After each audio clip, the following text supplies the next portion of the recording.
Hi, Scott Ryan here. Thank you for joining me. For the past several decades, we have been told by the country club GOP elite, or the rhinos, that major tax reform is unthinkable, unattainable, too radical.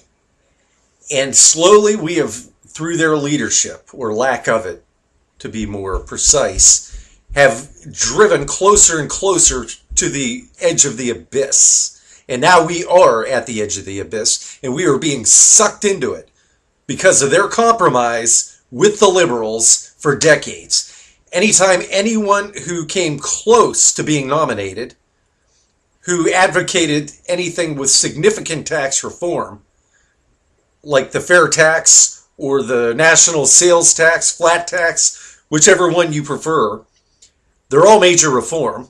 They would all represent a monumental shift, and even the news of it coming into implementation itself would be such a boost to this economy, it could be enough to take us out of recession. It would just, the public notion that it was coming could save us. If this is ever going to happen, you want to talk about radical? It's too radical. It's amazing when you look at the shift, the reality of all those decades.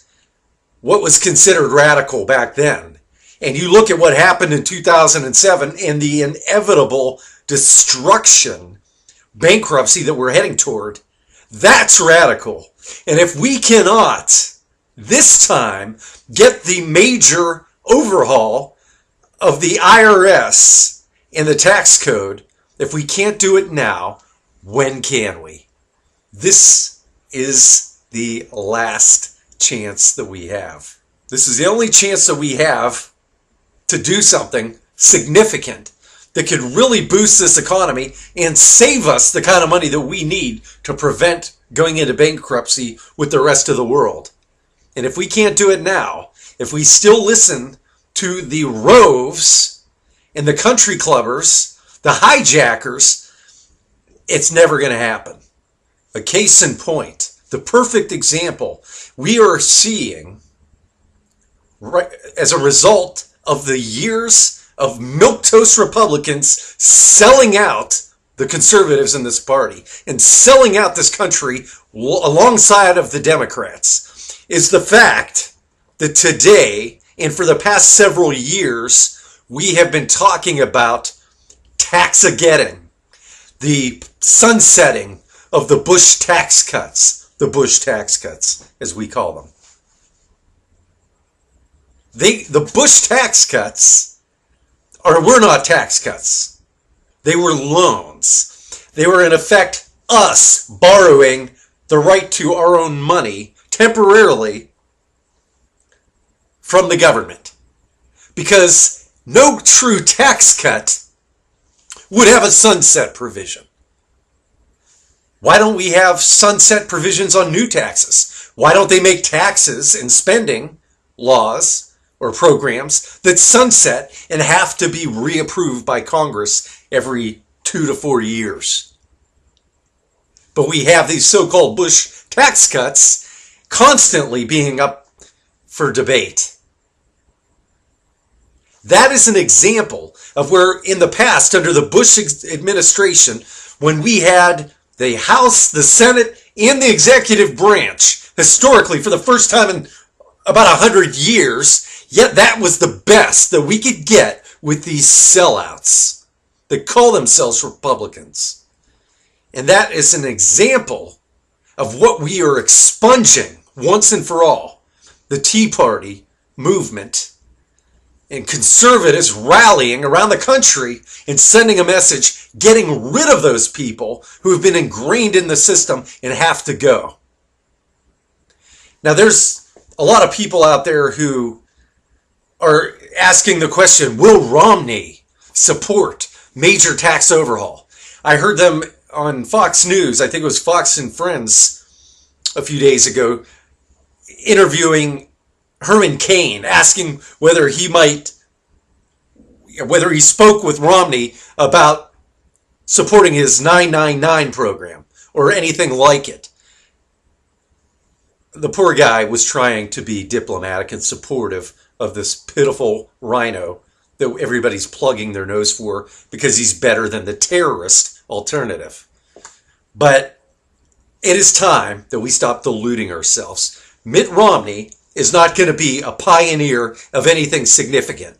All we can do is hope that Congress and the Senate will legislate something of this nature and that Mitt Romney will not veto it. That is the best we can expect from Mitt Romney.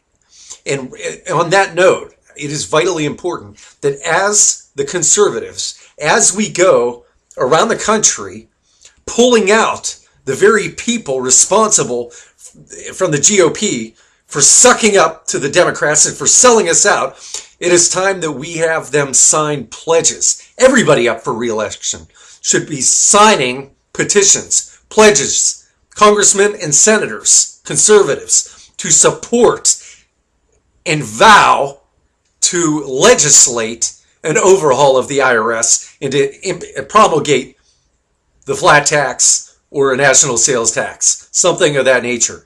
That would be the new contract for America. That would be revolutionary.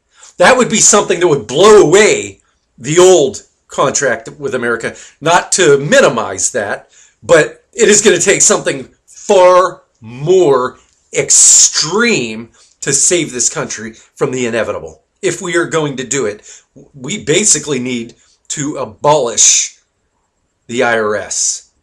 We need to abolish the current tax code altogether. That is the kind of radical transformation that could turn this economy around like that once the world economy knows it's going to happen. We need to get our senators and congressmen to commit to promulgating this and then get it to Mitt Romney.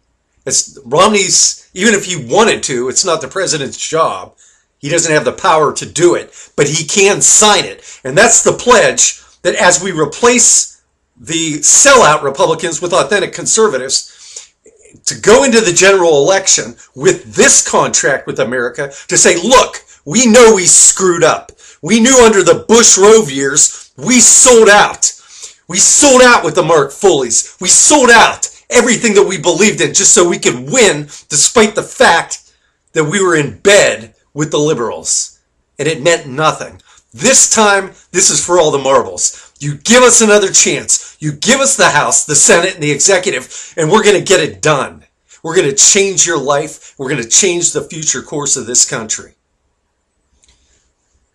On that note, I want to recommend the great one, Mark Levin, today, Thursday, June 7th, had an outstanding show. The first hour of his show, you've got to listen to it somehow at his website, perhaps, talking about the Bushes and the Roves, the unbelievable power that Karl Rove has right now, and the Bushes, and how they are trying to basically co-opt what happened with Scott Walker in Wisconsin and take credit for it, and to take away any reference to the Tea Party or conservatives who made this happen. These people are the current against which conservatives swim. They are the resistance. They are the old guard. They are the timid, coward sellouts of the past 2 decades, ever since Reagan left office. It is time to fix the damage they have done. It is time to oppose Karl Rove. It is time to keep his sellout ass and the Bushes away from the agenda here. They need asylum, not control of this party. They've done enough damage. It is time to move on. They are not a part of this revolution, the conservative revolution. But you need to listen to Mark Levin as he talks brilliantly about the issue with Karl Rove and the Bushes and what they're trying to do, trying to co-opt the conservative movement and take credit for it. Old habits die hard. We have had about as much Karl Rove and Bushes that we can take. The Bushes and the Roves are yesterday. Posterity will not remember anything that they did in a positive way to save this nation from crumbling, if indeed that is the course that we are able to take. And we have won what we have won, not because of them, but in spite of them. Let's get together conservatives, and let's demand from our new congressmen and senators, the ones who are replacing the traitors, let's demand a strong, firm commitment for tax reform, real tax reform. Let's get together and let's demand from our new congressmen and senators who are about to sweep this nation with victory. Let's hold them to the test before they even take office. Let's make them commit firmly to substantial, radical tax reform, because radical is the only thing that's going to save this nation. Thank you for joining me. I'm Scott Ryan.